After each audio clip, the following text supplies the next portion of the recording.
Imagine a world that is no longer defined by a single superpower, but by competing centers of gravity where decisions in one capital ripple instantly across continents, where leaders from Beijing, Moscow, and New Delhi can shift the global balance simply by appearing together.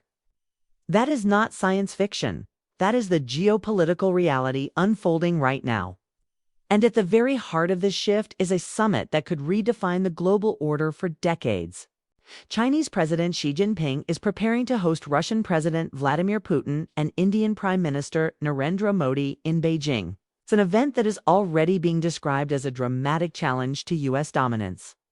Three leaders, three countries, three visions of the future gathered at one table, and the world is watching with bated breath.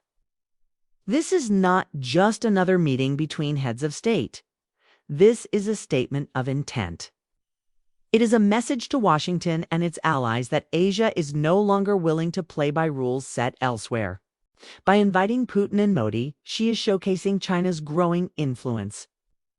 By accepting, both Russia and India are sending their own signals. Putin is reminding the world that Russia is not a pariah despite Western sanctions. Modi is asserting that India is not just a partner of the West, but a power in its own right capable of engaging on every front. The symbolism of these three men meeting together is powerful, but the potential consequences are even more profound. To understand the weight of this summit, let's rewind. For decades, the United States has assumed that India and China could never truly align.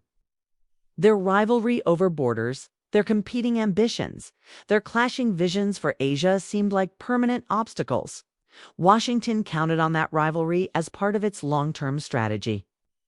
Meanwhile, Russia and China had their own history of mistrust, stretching back to the days of the Sino-Soviet split.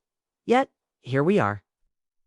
Circumstances, pressure, and shifting realities have brought them together. And what circumstances are those? A relentless series of U.S. tariffs, sanctions, and containment strategies that have left all three nations looking for alternatives. Think about the timing.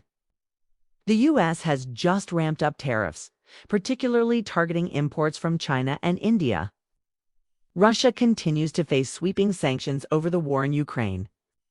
Meanwhile, Washington is building alliances like AUKUS and QUAD, explicitly designed to counter China's influence.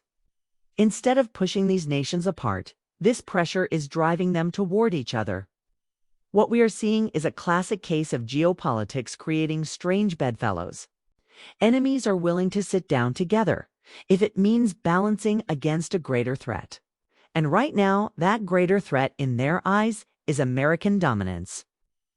For Xi Jinping, hosting this summit is about more than just optics. It is about positioning China as the indispensable center of global politics. Beijing does not just want to be seen as an economic powerhouse. It wants to be the place where history is made, where deals are signed, where leaders come to find solutions outside of Washington's orbit. She knows that images of him flanked by Putin and Modi will send a powerful message across Africa, Latin America, and Southeast Asia, that the world no longer has to rely on the US or Europe to solve problems. Beijing can do it. That is the narrative she wants to sell. For Vladimir Putin, the stakes are existential. Isolated by the West, cut off from European markets, and facing an unending war in Ukraine, Putin desperately needs allies. China has already been a lifeline, buying Russian energy, supplying goods, and providing diplomatic cover at the United Nations. India, too, has been a crucial buyer of Russian oil. By showing up in Beijing, Putin can demonstrate to his own people that Russia is not isolated, that he is not without powerful friends. The summit allows him to claim legitimacy at a time when the West is painting him as a global outcast. Narendra Modi's role is perhaps the most intriguing. India has historically prided itself on strategic autonomy, balancing relationships with competing powers. Modi has strengthened ties with the U.S. through QUAD and defense deals. But he has never cut ties with Russia, which remains India's biggest defense supplier. And despite bitter border clashes with China, India still relies heavily on Chinese trade. By attending the summit, Modi is sending a clear signal. India will not be forced into a corner. It will engage with the US, yes, but it will also engage with China and Russia. Modi wants to position India not as a junior partner in someone else's alliance, but as an independent pole of power in its own right. Now, let's imagine the conversations that could unfold behind closed doors. Energy is almost certainly at the top of the agenda. Russia has been selling discounted oil to both China and India, bypassing Western sanctions. This has already reshaped global energy markets. A trilateral energy framework could deepen these arrangements, creating long-term contracts and supply routes that sidestep Western control. Technology will also be key. With the U.S. tightening restrictions on semiconductors and high-tech exports, China is desperate to build alternative supply chains. India's massive pool of engineers and tech companies could become partners in that effort. While Russia's scientific expertise in fields like nuclear energy and aerospace could also play a role. Defense and security cooperation are trickier, but not impossible. China and Russia already conduct joint military exercises. India has historically bought weapons from Russia, though in recent years it has diversified toward Western suppliers. Still, forums like the Shanghai Cooperation Organization and BRICS give these countries platforms for security dialogue. We could see agreements on counterterrorism, cyber defense, or even limited military coordination. Imagine the signal it would send if India, China, and Russia announced joint naval drills in the Indian Ocean. That would be a direct challenge to U.S. naval dominance. But perhaps the most powerful outcome of this summit will not be any specific deal. It will be the symbolism of unity. The image of Xi, Putin, and Modi standing together will resonate far beyond Beijing. It will speak to countries in Africa that have been frustrated by Western loans and conditional aid. It will resonate in Latin America, where governments are tired of being caught in the middle of U.S.-China tensions. It will inspire Southeast Asian nations that want alternatives to U.S. or Chinese dominance. Symbolism matters in geopolitics, and this symbolism is powerful.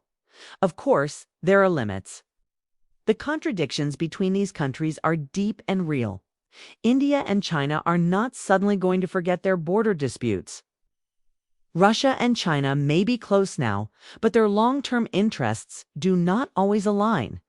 And India will never completely abandon its partnership with the U.S., which remains critical for technology, defense, and investment.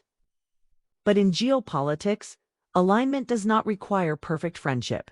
It requires shared interests at the right time. And right now, those interests converge around pushing back against U.S. pressure. For the world, the implications are enormous. Xi, Putin, and Modi find common ground, even on a limited basis, we could be witnessing the birth of a new axis of power. An axis that controls vast energy reserves, enormous populations, and immense military strength. An axis that challenges the dominance of the US dollar. An axis that could reshape global institutions like the UN, the IMF, and the World Bank. This is not just about three leaders meeting in Beijing. This is about the possible emergence of a multipolar world order. This is the new reality. No longer can Washington assume that it alone sets the rules. No longer can Europe assume that its institutions define the global order. And no longer can smaller nations assume that they have only one superpower to rely on. The Beijing summit is proof that the 21st century will not be simple, predictable, or unipolar. It will be complex, contested, and multipolar. And that is why this moment matters so deeply. So as Xi Jinping hosts Vladimir Putin and Narendra Modi, the world is left to wonder, what deals will be struck? What rivalries will be managed? What alliances will be born? And how will Washington react? These are not just questions for scholars or diplomats. They are questions that will affect economies, jobs, technologies, and even wars in the years to come. The stakes could not be higher. The story of this summit is the story of our times. It is the story of a shifting world order, of rising powers, of old rivalries and new partnerships. It is the story of whether the future will be defined by one dominant power or by many competing powers. And it is the story of whether cooperation or confrontation will shape the century ahead. That is why the world is watching Beijing so closely. That is why this summit matters. And that is why history may one day look back on this moment as the beginning of something entirely new.